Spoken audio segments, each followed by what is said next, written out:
Bonjour à tous, j'espère que vous allez bien. Aujourd'hui, petite présentation de produits, on va parler de l'intégré haut de gamme de chez Yamaha.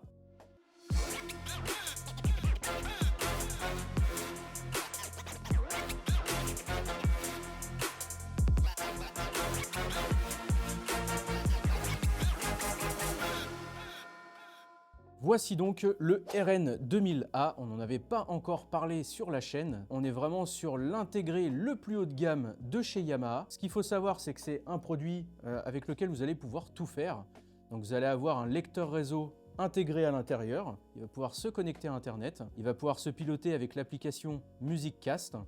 Et avec cette application, donc vous allez pouvoir faire du multi-room si vous avez d'autres produits Yamaha dans votre maison et faire donc lancer de la musique partout au même endroit en même temps, ou bien piloter les produits individuellement. Et bien sûr, avec cette application-là, vous allez avoir accès à plein de réglages possibles et vous allez pouvoir donc écouter les radios sur Internet ou bien les services de streaming de musique. C'est compatible avec tout, peu importe l'abonnement que vous avez, ça sera compatible avec le Yamaha. On est sur une classe AB, une structure symétrique et on va retrouver un transformateur torique. L'amplificateur va faire 2 x 90 watts sous du 8 ohms ou bien 2 x 145 watts sous du 4 ohms. Ce qui est intéressant aussi, c'est que vous pouvez faire une calibration qu'on appelle YPAO. Cette calibration, donc elle se fait avec un micro qu'on vient brancher juste ici, qui bien sûr est fourni avec le produit, donc c'est pas une option à acheter à part, c'est bien fourni dans la boîte. Et vous allez pouvoir donc à l'aide de ce micro faire un petit réglage qui va vous permettre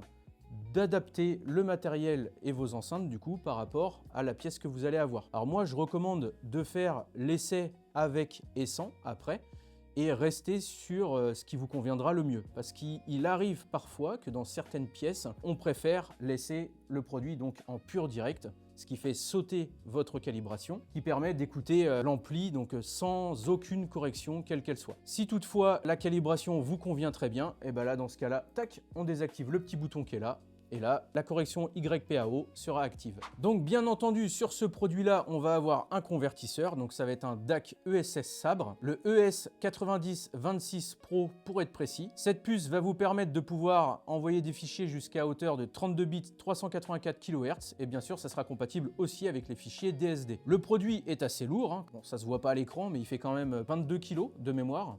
Et on va retrouver une façade en alu brossé. Ce qu'il faut savoir, c'est qu'au niveau de la finition, vous allez retrouver donc du black ou du silver. Là, on a la version silver. On va voir maintenant un petit peu les connectiques. On va l'éteindre, on va faire un gros plan et on va voir tout ce qu'il propose en façade et derrière. Allez, c'est parti.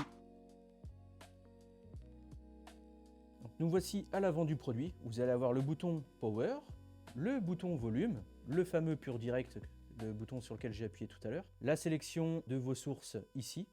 Alors, ce qui est intéressant, vous allez voir, voilà, c'est que vous avez un petit écran en bas qui vous permet d'afficher la source et les informations comme voilà, le volume ou autre. On va retrouver bien sûr des réglages manuels.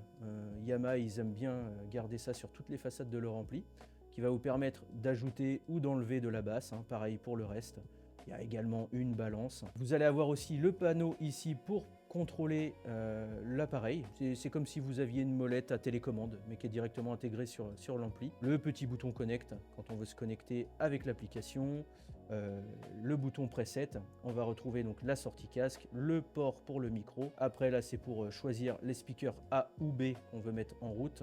Et bien sûr, le panneau central qu'on peut mettre en off ou pas, avec les petits vumètres à l'avant et la lumière. Au niveau de l'arrière, donc on va retrouver le bornier de droite et celui de gauche. Donc on va pouvoir brancher jusqu'à 2 paires d'enceintes dessus. Donc vous pouvez alimenter une autre zone stéréo si vous le souhaitez. Donc les enceintes B, les enceintes A. Le bornier très bien fini. On va retrouver l'antenne DAB FM. Et oui, ça fait ça aussi. Donc si jamais vous n'avez vraiment pas de connexion Internet à la maison, vous voulez rester sur le système classique, vous pouvez brancher la petite antenne qui est fournie avec, et si vous captez bien chez vous, si vous recevez bien la radio numérique, vous pourrez en profiter. On a une entrée phono en dessous avec la petite masse. On va retrouver 1, 2, 3 entrées analogiques sous RCA, une sortie subwoofer et une sortie pré-out. On va retrouver 2 optiques et un coaxial. Donc l'optique par exemple pour connecter un PC, une télévision, ou bien si vous avez une télévision récente, juste ici le port ARC pour le retour son, la petite antenne, le branchement secteur, l'arrivée RJ45 pour le network, ce qu'on conseille toujours par rapport à du Wi-Fi, mais ce qu'il faut savoir c'est que le produit peut aussi se connecter en Wi-Fi. Là c'est intéressant, on va avoir une entrée USB-B pour connecter un PC par exemple. Donc comme vous pouvez le voir, ça en fait un produit plutôt bien complet, on peut brancher toutes nos sources dessus.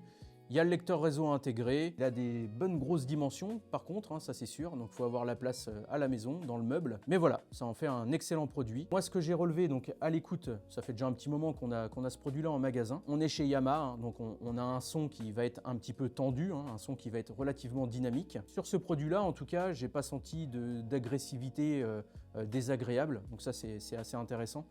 Il y a une très bonne précision. Donc ça en fait un très bon mariage en tout cas avec les Sonetto 5 de chez Sonus Faber, un mariage bien équilibré.